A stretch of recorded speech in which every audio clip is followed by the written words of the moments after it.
Welcome back to History Class with Dr. W. and our continuing discussion of American cultural history. In recent lectures, we've talked about popular culture in the 1960s, widely regarded as a time of sex, drugs, rock and roll, and freewheeling good times.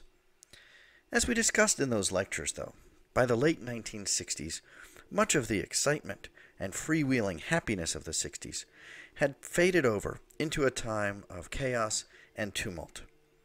As we now pick up the story, beginning in the early 1970s, what we'll see is that popular culture both reflected the tumultuous times and often represented an attempt to escape from it.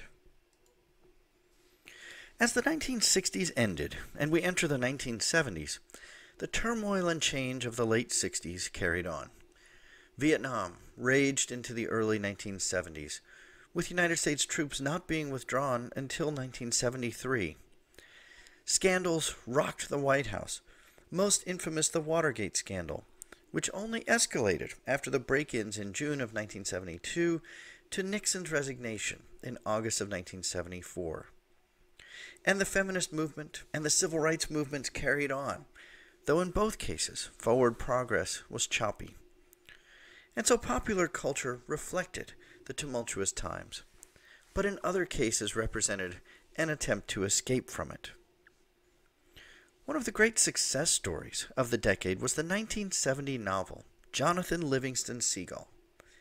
Rejected by several publishers and less than 100 pages long, the book, once printed by Macmillan, was a surprise bestseller and set a record when the paperback rights sold for $1 million. The book, about a seagull that broke away from the mundane routines of the flock and became an inspiration to the others, represented a feel-good story in the midst of troublesome times. Movies of the early 1970s reflected greater freedom to movie makers. The old production code was finally done away with in 1968 and replaced with a rating system. Ratings familiar to us now, such as G, M, R, and X, and soon later PG was added, meaning parental guidance. This encouraged the use of nudity and adult language in films, and by the early 1970s contributed to a growing market for pornography. Indeed, 3 of the top 15 top-grossing movies of the early 70s were rated XXX, including Deep Throat in 1972, which cost only about $25,000 to make and ultimately grossed more than $600 million.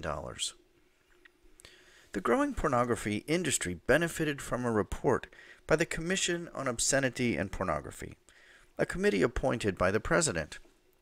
The report found no evidence that exposure to pornography operates as a cause of misconduct in either youths or adults. And that's a quote from the report. In 1973, the U.S. Supreme Court ruled that local and not national standards should determine rules regarding obscenity.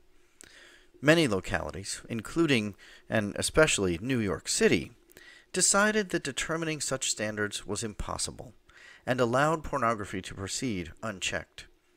In New York City, 42nd Street in the early 1970s featured an array of peep shows, adult movie houses, and adult paraphernalia shops. In the midst of this blossoming adult industry, one victim was Playboy magazine, which saw its circulation falling and profits plummeting.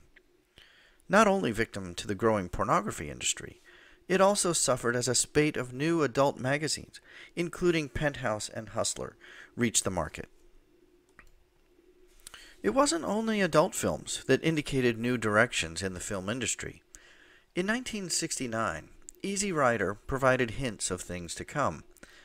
The film, about 2 washed-out hippie bikers, sent a bleak message about the country, as Dennis Hopper, Peter Fonda, and Jack Nicholson, their characters anyway, were all killed by the end of the film by Southern mobs, simply for being different. The film was a surprise winner at the Cannes Film Festival, but more important, indicated a new direction in the economy of Hollywood. It cost less than $600,000 to make, yet grossed more than $60 million.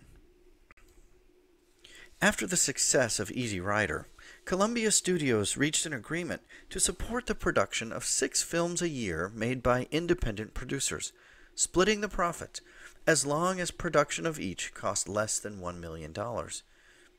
Universal reached a similar conclusion. In 1969, it established a youth division, headed by a veteran of the music business, Ned Tannen. Tannen's only directive was that the films cost less than $1 million to make, and preferably less than $750,000.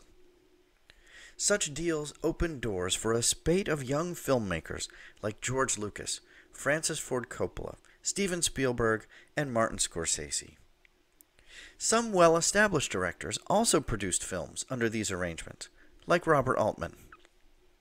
The tone of many of these films echoed the bleak tone of Easy Rider. Other productions of the era included The Wild Bunch, a western that ends with the indiscriminate slaughter of a Mexican village, as well as the 4 protagonists of the film. It was also a clear parable about the dismal situation in Vietnam. Another of the surprise hits of the era was Midnight Cowboy, in which Jon Voight plays a male hustler in New York City who falls prey to the sleazy underside of the city. Eventually, he decides to move to Miami with a homeless man who befriends him, who was played by Dustin Hoffman. But the open road is as cruel as the one in Easy Rider, and the Voight character dies in Florida on the way to Miami. The film won 3 Academy Awards, including Best Picture. There were dozens of other dark and bleak films produced in this period.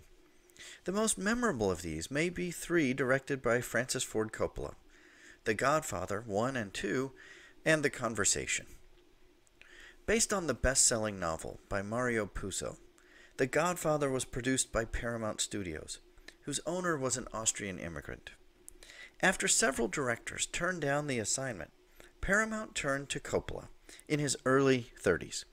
The resulting film was an astounding success, but painted a grim picture of capitalism and life in the United States. Coppola described the mafia as a metaphor for capitalism and life in America.